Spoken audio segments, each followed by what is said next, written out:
Welcome into this edition of the Caldwell Sports Commentary, Sports Rundown Show, whatever we call this wonderful thing, Dad. All right. I am joined by my co-host, as always, Kevin Matheson of the City of Lenore. How are you doing? I'm doing well, thankfully. Hope you had a good Thanksgiving, everybody. Yes, and, holidays are happening right now. Yeah. Do you feel in the spirit, oh, Kevin Easer Scrooge? It feels like winter.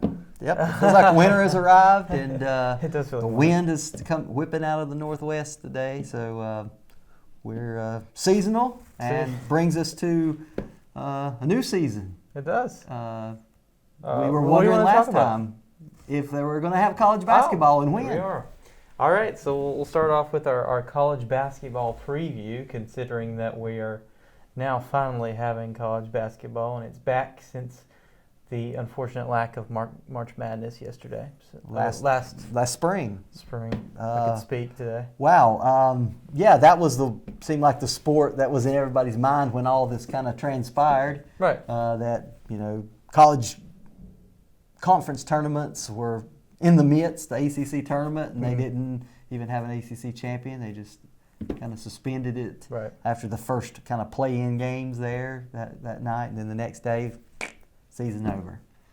2 days later, no tourney, and now we're back. I won't dwell on this too much, but I feel like all those teams got the short end of the stick last year. So if you were going to crown a champion for last year, so we can move on and put a little bit of a closer to last season, I mean, wouldn't you say Kansas?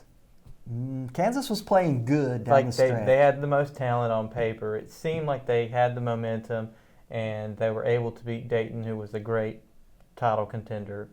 So I would probably give it to Kansas or Michigan State, or the same vein, probably. Yeah. But who knows? Obi Toppin for Dayton might have done something crazy.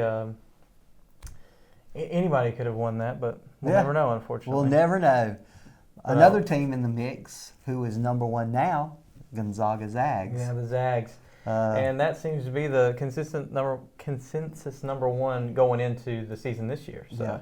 Yep, a lot of experience, and unlike most of the Gonzaga teams in the past, depth more so than in years past.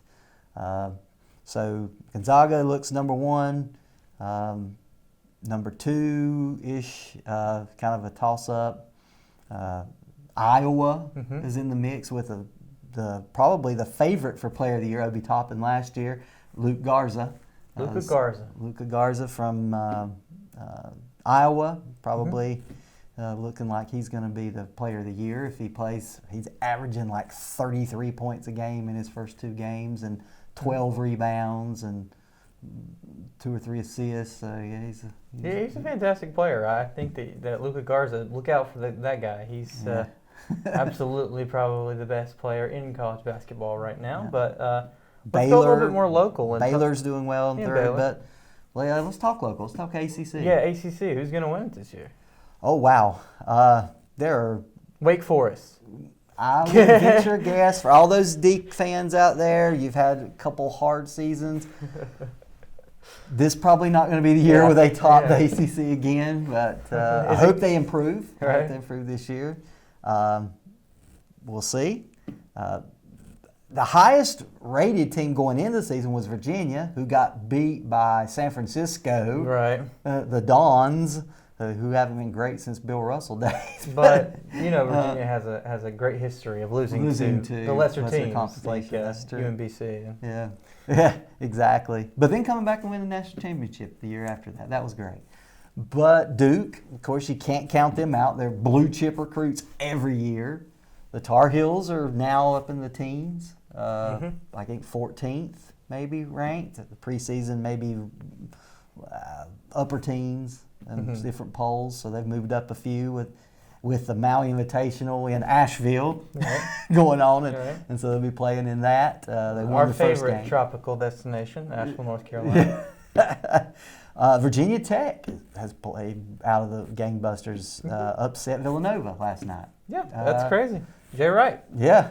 Oh no. So, and Villanova was the third-ranked team, fourth in one poll, third in another. Not anymore, of course, probably with that loss. I mean, it's so early. It's early. It's early, but it's just good to have college basketball back and talk about it. It's good to have college basketball back. Is this Duke season?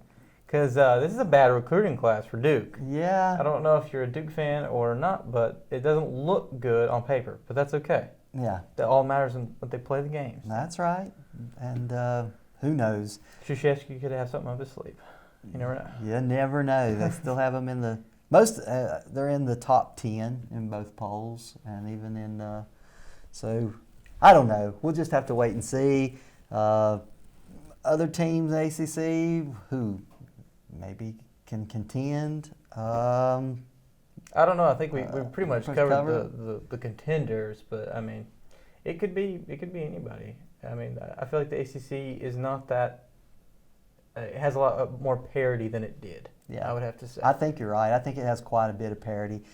Florida State is ranked, but they've yet to play a game. They're still no 0-0. So nothing to go by. And a couple other teams that are high ranked still haven't played. So we'll see. It's kind of like the Big Ten and the Pac-12 and the Johnny-come-latelys in college football. So a segue into college football. There you go. Now, a boss of a segue there. I mean, I don't know who's going to make the playoff. I mean, because you have to say that Clemson should still make the playoff, even though they lost one. Because Trevor Lawrence was on the COVID list at that time. Didn't play against Notre Dame. Right. Notre Dame still undefeated.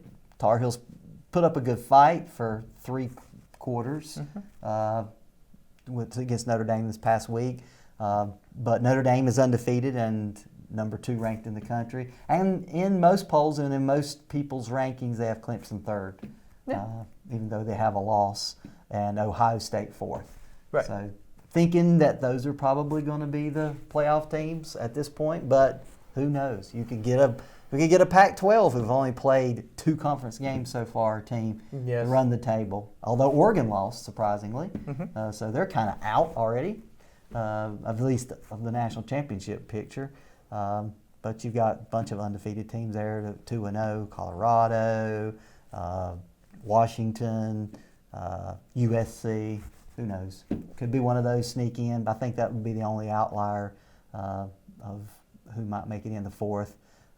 Probably the Big Ten champion makes it in, and then, of course, the ACC champion, who Notre Dame's playing a full ACC slate this year, so they're a full ACC member in football this year only, because it's exceptional. So I'm guessing, unless Miami surprises everyone down the stretch, it'll be a rematch. Notre Dame, Clemson, maybe at full strength to see. I could. So I'll hit you with my final 4, and you tell me if it's as accurate.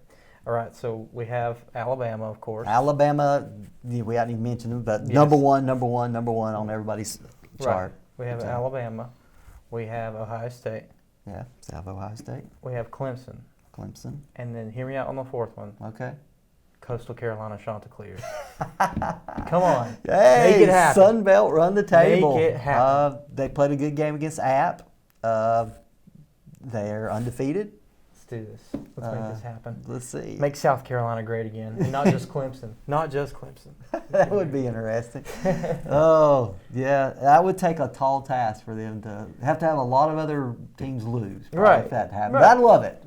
Another case for expanding from 4 teams to at least 8. Right. Come on. I mean, in college football, Marshall Thunder and Herd still undefeated. Cincinnati Bearcats still undefeated. It's true. It's a good point. It's a very good point. They are good teams in other of those lesser conferences, but I don't think we'll see any of them in the Probably playoff. Probably not. And you certainly won't see Michigan in the playoff. That's for sure. Wow. And you certainly won't see Jim Harbaugh as Michigan head coach next year. Most likely to me, but I don't know. I don't know. That would take a. Who's Heisman? You taking Justin Fields? Justin Fields, the Florida Gator quarterback, is how most people, whose name eludes me at the moment. That's okay. And the only thing that really hurts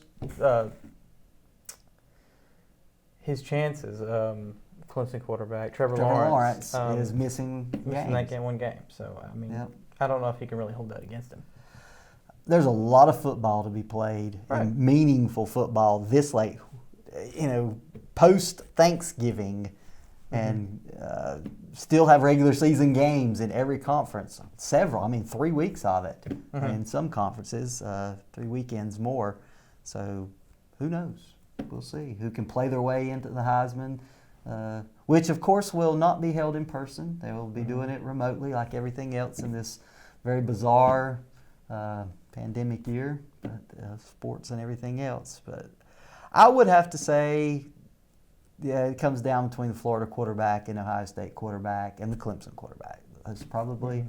It's almost become a quarterback's It is a quarterback award. I mean, unless you're Charles Woodson and players like that back in the day that do crazy stuff. Few running backs in the time past have won it. That used to be the glamour position. Like Derrick Henry, yes. who is playing out of his mind right now. Yeah. Is that our segue? That's our segue into the NFL. Good That's job. our segue into my expertise here. I don't know. What do you think? Extra playoff pool, and people still want rule changes because the NFC East is so bad, so they think that you shouldn't have a conference determine who makes it to the playoffs. And I'm like, I mean, Redskins have only lost one less game than the Arizona Cardinals, who are the team that's actually in the wild card right now. They're in the wild card. So I don't know if it really is going to make a difference whether if you have conference determining, because I feel like you need to have a conference determining. I think that's why those rivalries, right? and that's even the determining factor as to who gets the wild cards is your division record. Right. That's why you have the division. Whoever has the best division record, that's who gets it if you have the same record. So unless there's a head-to-head tiebreaker. They actually played that season. Not likely, but sometimes that happens. You want to hear something historic? Let's have it. We're playing NFL football Wednesday against the Ravens, and the Steelers are playing NFL football on a Wednesday at 3:30 in the afternoon.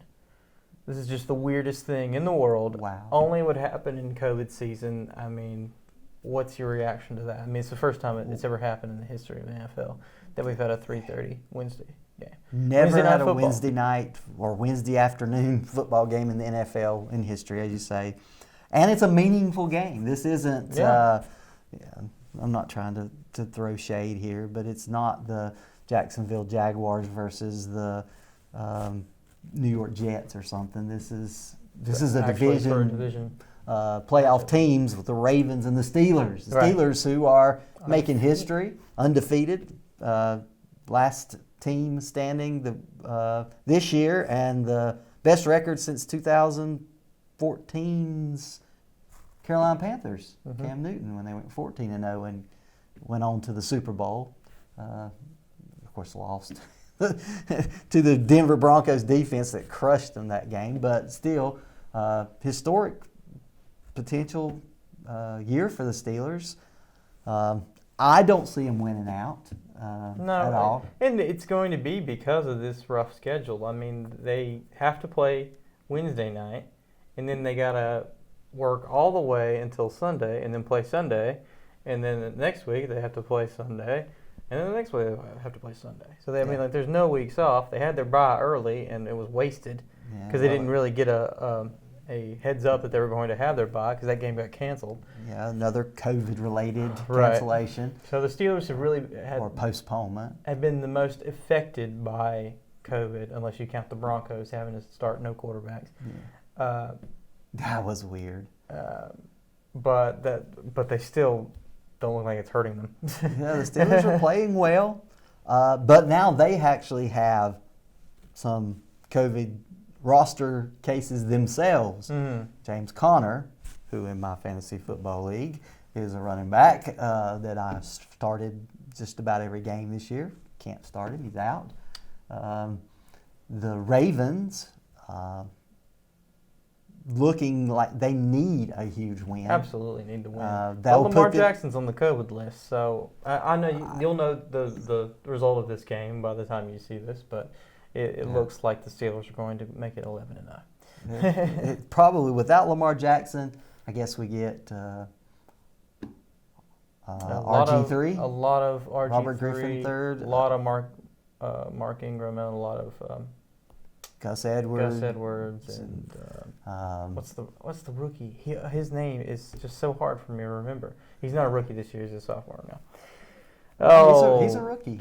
J.K. Dobbins. J.K. Dobbins is the rookie. I was thinking about Ohio State. What's the other guy? They have another one that was in there last year. Yeah, who's not been getting a lot of touches lately.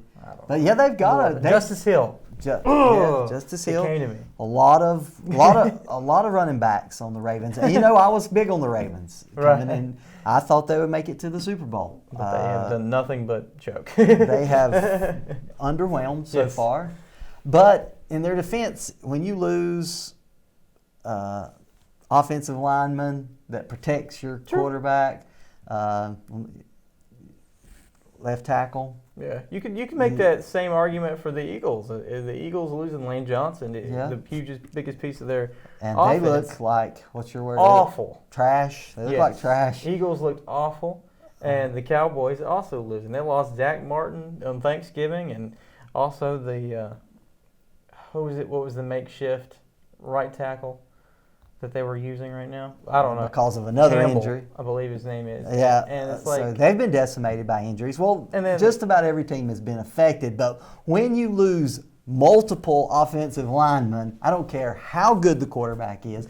You can be Lamar Jackson. You can be, whoever. Patrick Mahomes. Yeah. You can be Tom Brady. I mean, you could be whoever you want to put in there. If your offensive line isn't holding, you're not going to succeed on offense. And if you don't succeed on offense and you can't generate enough points on defense to offset that, it's going to be a long road to hoe, as they say. Saints are number one in the NFC. They are the favorites to come out of the NFC. Without Drew Brees.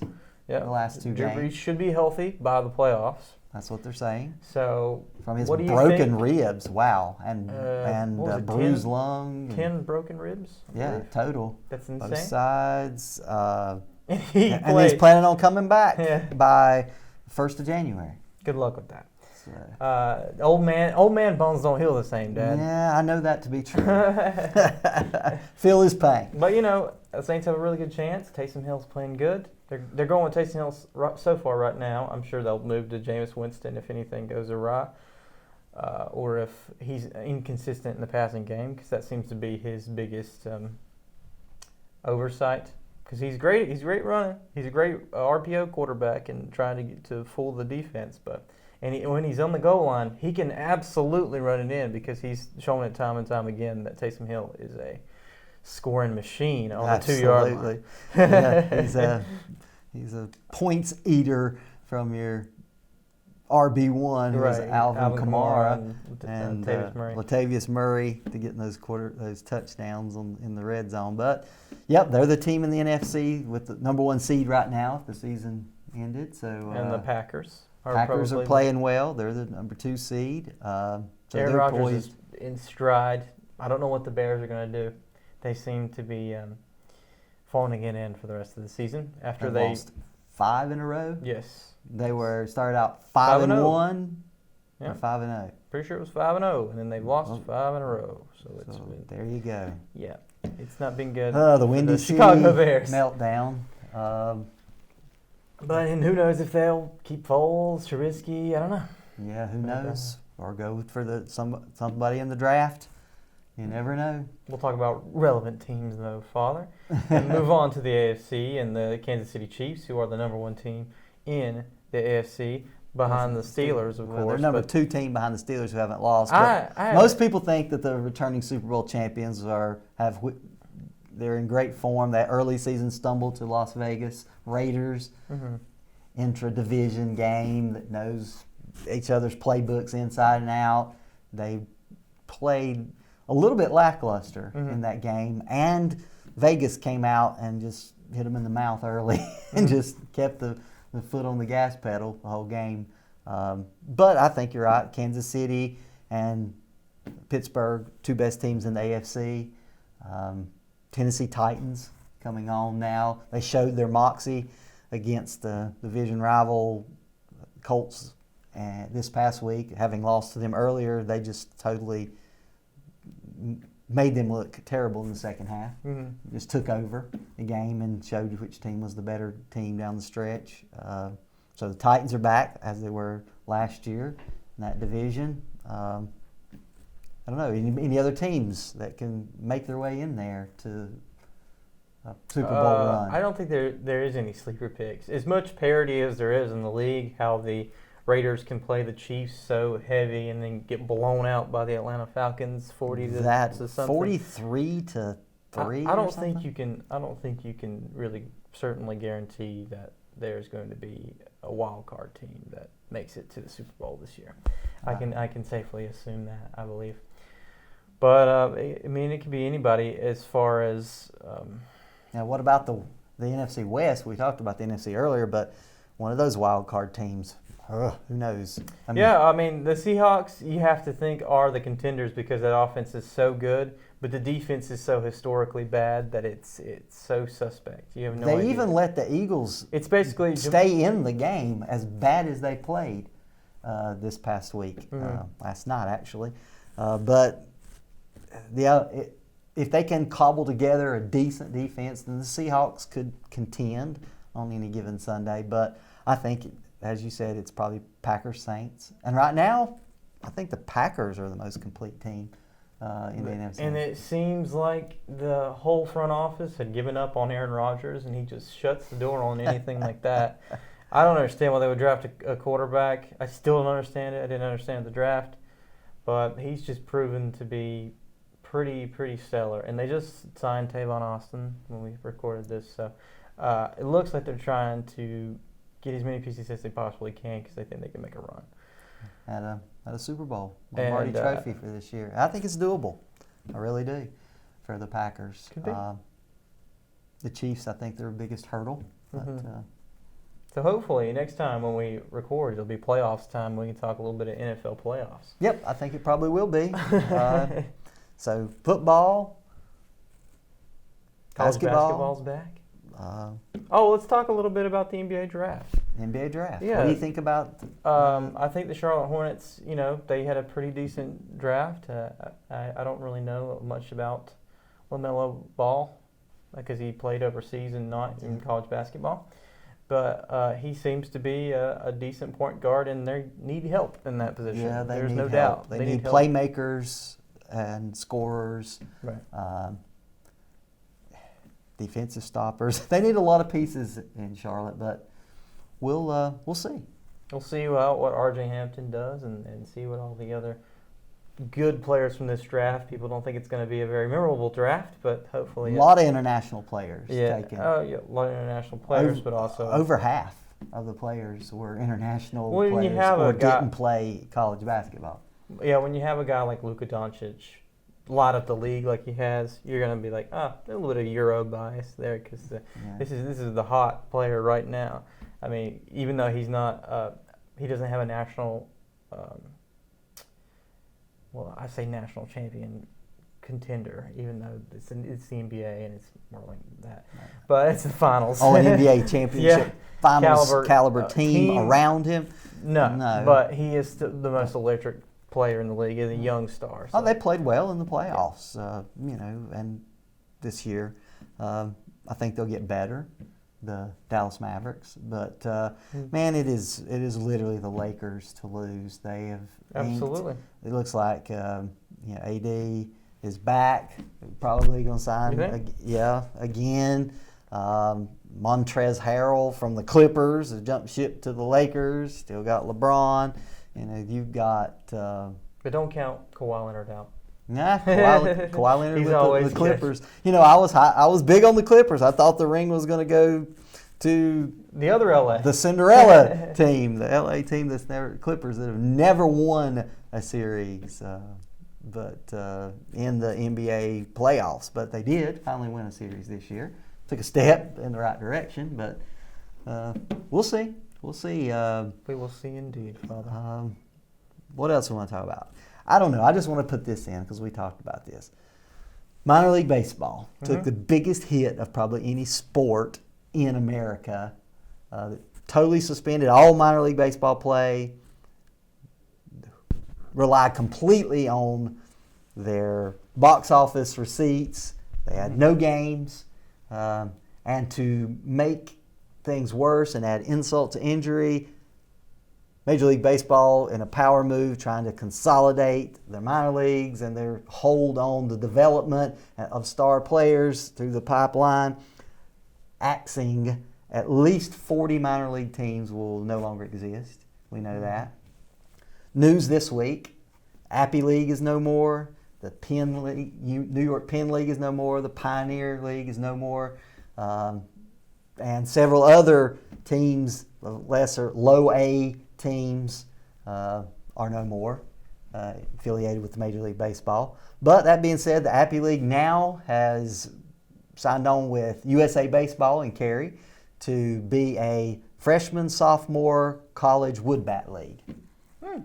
Now, the New York Penn League is now going to be called the MLB Draft League. And so the players that were in that short season league, now they're going to start their season a little earlier in June, so that now the MLB Draft is going to be All-Star Weekend. Now they've moved it to July, so it gives them the chance for those college juniors and seniors and some of the best amateur players to play in that league, the New York Penn League. There's 5 teams that are signed on, and there'll be a 6th, probably going to be Hagerstown Suns. That'll be pretty interesting. It's going to be interesting. They're trying to do what the NBA did with Zion Williamson and their stars. The Major League Baseball wants to have their hand on them and push through the stars of tomorrow in the minor leagues. They want the major league teams to own those minor league teams so that they have the actual control over them and their advancement through the ranks. So the Pioneer League now will have no longer an affiliation with Major League Baseball, but there will be an independent league along the same lines as the Atlantic League and the Frontier League, etc. And some of the teams from the Atlantic League and Frontier League are now going to be AA and AAA affiliates for the Major League, and they're losing their other teams, like the Trenton Thunder for the Yankees, no longer affiliated.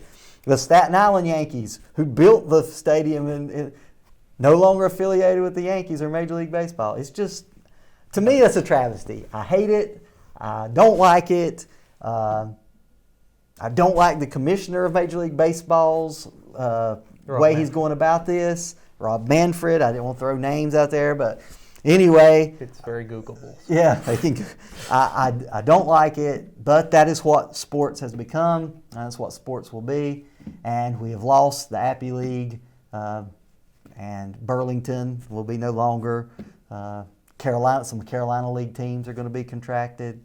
So anyway, hopefully, I just want to say, I hope there's minor league baseball this spring, and we can go and hit some of the teams we haven't been, because I love it. Where else can you go and see the stars of tomorrow for less than the cost of a coffee at Starbucks?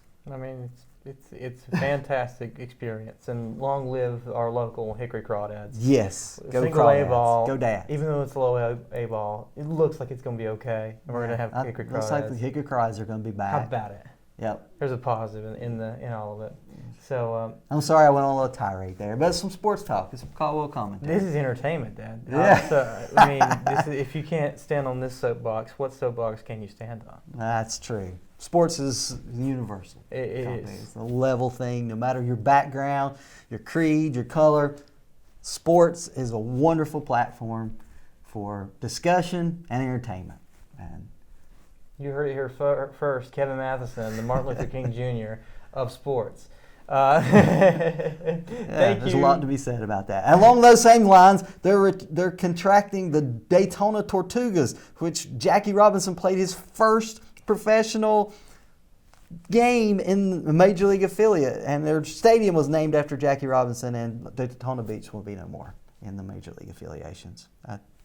4 teams is all each Major League team get in minor league affiliations. So one in each level. 2020 has extracted a heavy toll. It has been. Cue the thing. Pandemic fallout. But hey, alas, the holidays will be here. We'll celebrate. Have a good time. Merry Christmas to everybody. Merry Christmas. Exactly. Oh, goodness. We did have I did enjoy the playoffs this year in Major League Baseball. They were fun. And it'll be here before we know it. We'll get through the winter and all those meetings, and free agents will change hands and make billions and millions of dollars and all that at different teams, and or apparently very little loyalty from the team and loyalty from the player. So highest bidder will get the best free agents as usual, like LeMahieu and the Trevor Bauer show that goes on the road, Cy Young winner. So whoever has the money will get the players, and we'll see what next year. And I hope another lower market team like the Tampa Bay Rays rise up and almost win the World Series and maybe actually get over the top this year. God bless Randy Rosarina, and God bless you. Thanks for joining us on this Caldwell Sports Commentary episode, and I hope you all have a very safe and happy holidays. Happy holidays, Merry Christmas, Happy New Year. Happy Whenever New you Year. see this, it's a joy to do this with you, Dad, and I appreciate you guys as well. joining us. All right. Signing Signing off off. for us.